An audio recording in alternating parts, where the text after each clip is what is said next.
Hi, and welcome to this new episode of Heroes and Villains of Warmachine. And this time we are looking at Lord Carver. Lord Carver, BMMD, Esquire the Third. So, Lord Carver is a pharaoh. That means he is one of these pig-like, pig-like creatures, pig-like humanoids that exist in the Iron Kingdoms. Their own origin is dubious, whether they were created by the gods or whether they emerged just from nature, or created by some mystical, arcane, alchemical means. Now, Lord Carver, his full title is Lord Carver, Bringer of Most Massive Destruction, Esquire the Third, is a pharaoh who is hell-bent on creating an empire and laying low those who he believes looks down upon him and his kind, in particular mankind and the Iron Kingdoms. So Lord Carver is out to prove himself, gain a reputation, gain these titles, and to prove that he is the biggest, baddest, meanest leader, emperor, warlord there is in the Iron Kingdoms. Now, around him over the years, he has built up an alliance of pharaoh tribes known as the Thornfall Alliance. Now, Lord Carver is not the only person that is leading this, so in some respects we're going to cover a little bit of detail. We've got, of other characters, we've got Dr. Arcadius. Now, Dr. Arcadius has seen the pharaoh as an opportunity to prove his theories correct on genetics, biology, physiology, augmetics, all of those technologies.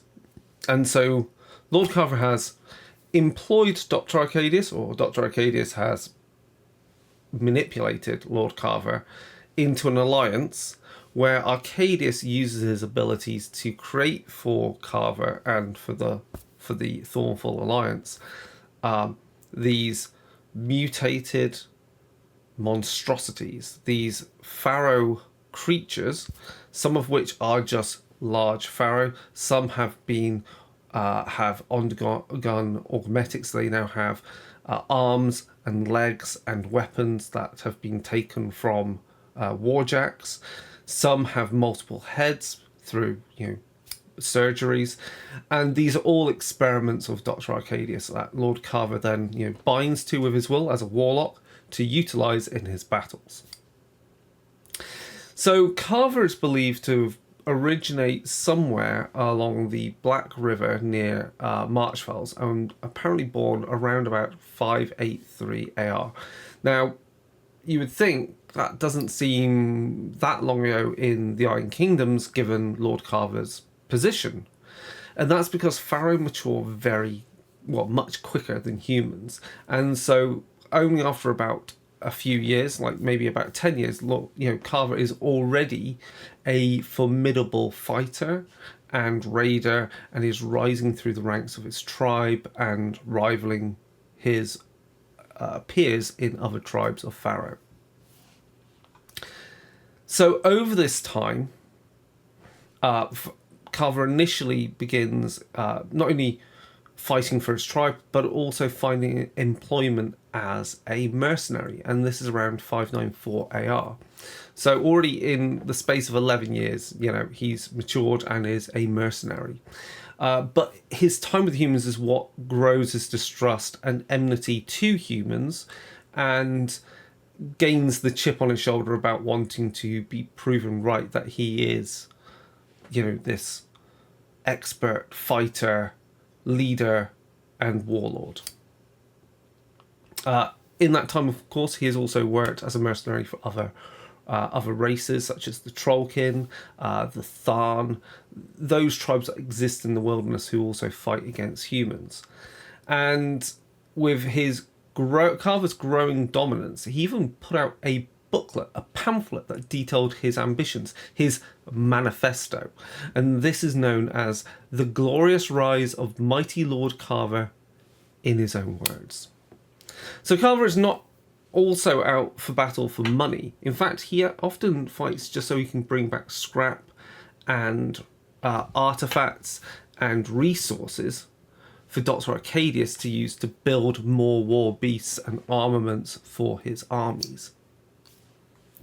Along this pathway to domination and building his own empire, Carver finally takes the first steps towards that, really, by creating a settlement which is inhabited by a few tribes of Pharaoh on the southern shore of the Skalforth Lake, which is northeast of Corvus, on the edge of the Badlands, the Bloodstone Marches. And this place becomes known as Carversburg or Carverton, depending upon which book you read in the lore, whether it's from the novellas in the app or you read Borderlands and Beyond. And this settlement is the seat of power for Carver's power. There are obviously arenas. There's a laboratory known as the House of Pain for Dr. Arcadius's experiments. There are various ramshackle buildings and hovels typical of the Pharaoh, where they, keep their war beasts and maintain them and feed them.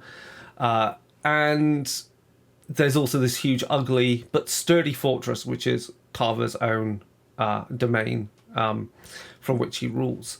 There are also many statues carved in Carver's image that litter about the city, proclaiming his dominance of these lands and his aspirations to become a mighty leader in the world.